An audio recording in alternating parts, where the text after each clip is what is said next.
Shalom, salam sejahtera untuk kita semua. Bertemu kembali kita dalam pelajaran yang baru untuk triwulan yang baru. Dan di pelajaran yang pertama ini, judul pelajaran kita yaitu Cawan Lebur Gembala. Di dalam teks bahasa aslinya, The Shepherd Crucible. What's the meaning crucible? Cawan lebur. Apa itu cawan lebur? Itu cawan lebur, cawan yang biasa digunakan untuk meleburkan biji emas. Namun, cawan lebur ini atau crucible bisa juga diterjemahkan ujian dan percobaan dan lain-lain. Dan saat ini kita akan coba lihat dari konteksnya, kira-kira apa pelajaran yang akan kita angkat dari pelajaran yang pertama, The Shepherd's Crucible. Apakah ini berhubungan dengan ujian dari gembala atau seperti apa? Mari kita ikuti pelajaran kita. Sebelumnya mari kita tunduk kepala dan kita berdoa. Bapa di sorga, kiranya pertolongan-Mu menjadi bagian kami, tatkala kami akan memperdalam kebenaran firman-Mu. Kiranya Engkau hadir bersama-sama dengan kami, sehingga kami boleh mengerti firman kebenaran ini. Dalam nama Yesus. Amin. Ayat intinya Mazmur 23 ayat yang ketiga. Ia menyegarkan jiwaku, Ia menuntun aku di jalan yang benar oleh karena namanya. Mazmur pasal 23 adalah Mazmur yang sangat-sangat terkenal. Tidak diragukan lagi bahwa Mazmur ini banyak orang yang menghafalnya. Pasal 23 ini dimulai dengan adegan sekawanan domba merumput di padang rumput hijau di tepi air yang tenang. Kemudian perjalanan menuju tujuan yang akan dimulai. Gembala menuntun kita di jalan yang benar. Kita boleh berjalan tanpa rasa takut di lembah kekelaman. Kita aman dari serangan-serangan musuh kita.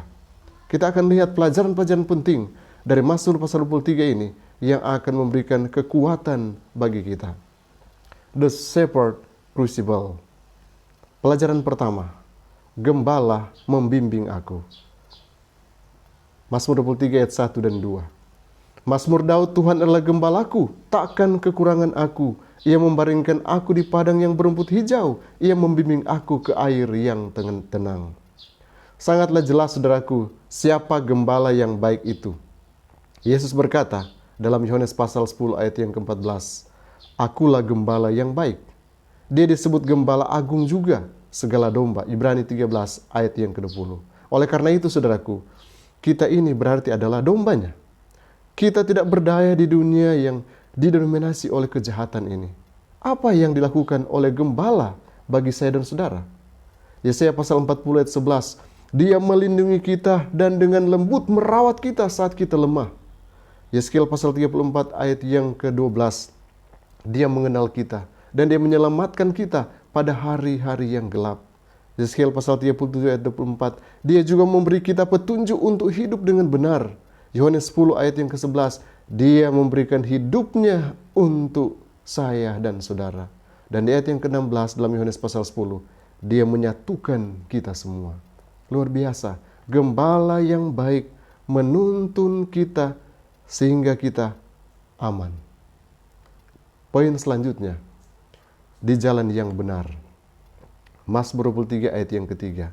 Ia menyegarkan jiwaku, Ia menuntun aku di jalan yang benar oleh karena namanya. Kawanan itu adalah di jalan mereka. Apa maksudnya? Kawanan domba selalu mengikuti gembala. Dan kemana gembala pergi, kawanan domba itu akan ada di jalan para gembala. Gembala yang agung menuntun kita di jalan yang benar. Dan itu berarti dia juga menuntun kita di jalan yang baik. Seseorang yang menuntun ke jalan yang benar, dia haruslah memiliki kebenaran. Dan Yesus adalah kebenaran itu sendiri. Dia adalah gembala yang baik dan dialah yang menuntun kita di jalan yang benar. Seseorang yang menuntun kita sesuai dengan keinginan gembala yang benar, itu berarti dia berjalan dalam kebenaran. Dan bukan hanya sampai di situ. Gembala yang benar yang akan menuntun kita di jalan yang benar, dia juga akan mengubah cara hidup kita yang lama sehingga kita boleh berpikir dengan cara yang benar. Karena itu, kita dapat yakin bahwa Tuhan akan terus menuntun kita di jalan yang benar, sehingga tujuan yang mulia kita boleh capai, sekalipun ada berbagai macam tantangan yang sulit yang ada di jalan-jalan kita. Tidak mudah untuk melewatinya.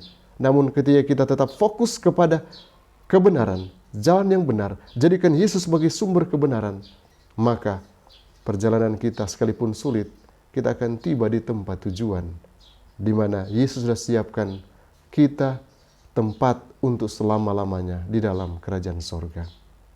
Kemudian, tidak takut di lembah. Mazmur 23 ayat yang keempat. Sekalipun aku berjalan dalam lembah kekelaman, aku tidak takut bahaya, sebab Engkau besertaku, gadamu dan tongkatmu itulah yang menghibur aku. Oh saudaraku, betapa sulitnya mungkin bagi kita mempercayai Tuhan ketika kita tidak melihat tangannya mau menolong kita. Kita mungkin berpikir bahwa Tuhan telah meninggalkan kita ketika kita dikelilingi oleh kegelapan, kesakitan, penderitaan, bahkan ketakutan. Padahal Allah terus-menerus mengulangi dalam firman-Nya, jangan takut, jangan takut. Kejadian pasal 15 ayat 1. Mengapa kita tidak perlu takut? Karena sekalipun kita ada di lembah bayang-bayang maut, Allah selalu beserta kita. Dia berjanji Dia akan selalu bersama dengan saya dan saudara. Bahkan sekalipun kita tidak melihat secara kasat mata, kita dapat menemukan penghiburan hanya di dalam Yesus saja. Tatkala kita ada dalam lembah kekelaman, tatkala kita mungkin dalam keadaan takut dan lain-lain sebagainya, ada tongkatnya yang menuntun kita, membimbing kita.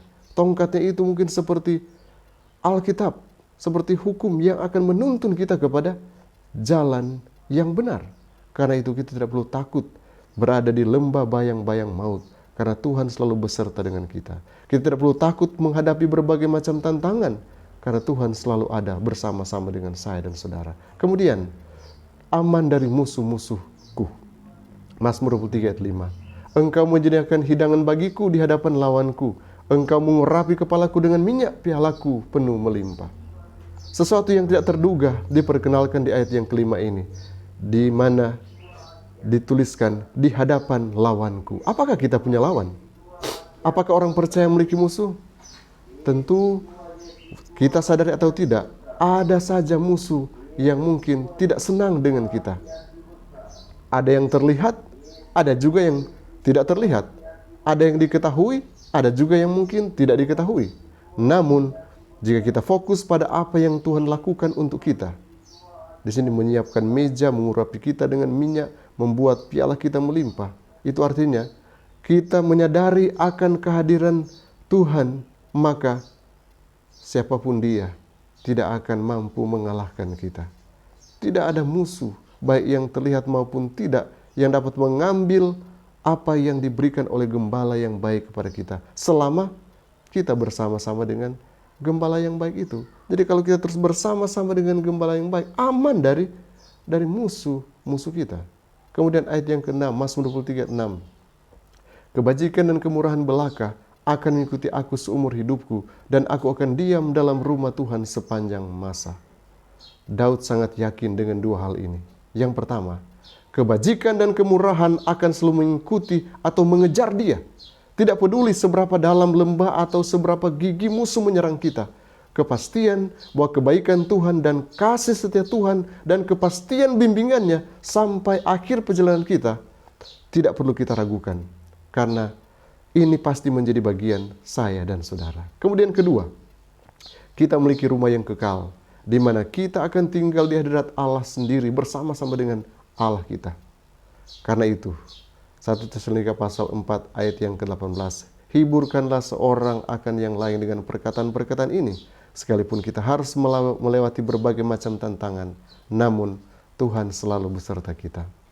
Dalam buku Message for Young People, chapter 14, halaman 63, setan akan berusaha untuk menawarkan hati pengikut-pengikut Kristus supaya mereka tidak lagi meminta doa atau mempelajari Alkitab, dan dia akan menggelapkan jalan mereka dengan bayangnya yang jahat itu supaya mereka tidak bisa melihat lagi kepada Yesus, menyembunyikan diri dari pandangan Yesus.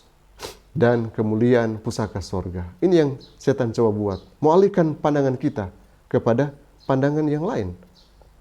Adalah kesukaan setan membuat anak-anak Allah berjalan dengan takut dan gemetar dan bersusah serta selalu terganggu oleh perasaan bimbang. Lihat, waspada karena setan sedang membuat ini untuk saya dan saudara.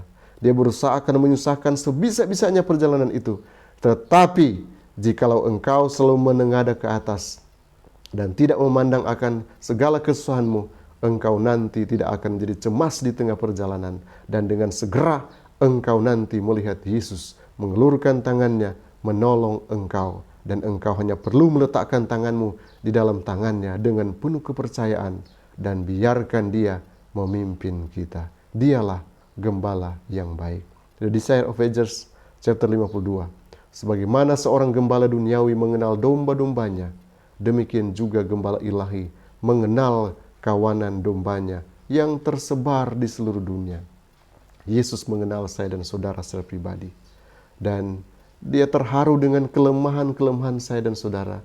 Ia mengenal kita semua dengan nama kita. Ia mengetahui rumah yang kita huni, serta nama setiap penghuni di dalam rumah itu. Setiap jiwa, dia kenal dengan benar. Dan Yesus mau agar kita tetap fokus kepadanya sebagai gembala yang baik, yang akan menuntun kita kepada jalan yang benar.